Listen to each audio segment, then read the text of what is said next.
今日香港历史上久的民主派政党香港民主党表决通过解散，结束运作。同时也宣告讲，这香港的多元政治时代已经结束啊。党主席罗健熙嘛表明讲，无任何定组甲东山再起的想法。Today, the Democratic Party held an extraordinary general meeting, at which our members formally voted to dissolve the party and enter liquidation. We are deeply grateful to the citizens who have walked alongside the Democratic Party over the past 30 years.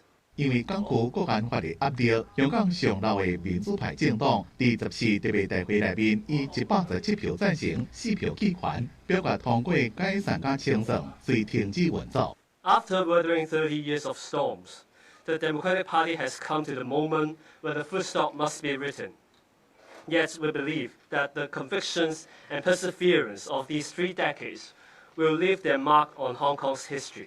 在香港政坛行过30年，民主党强调会当甲香港人做伙是上大荣幸，然过也是挡袂了时代压力，只好解散。There are a lot of things that I can't tell very clearly for sure, but the political environment in general is not an easy thing that we can just say let's keep forward.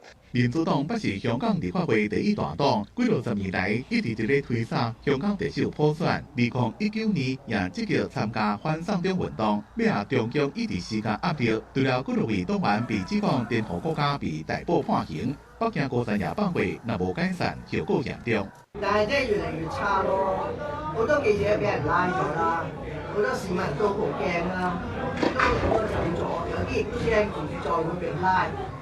其實係咁嘅處境，咁民主黨係咁嘅處境之下要消失。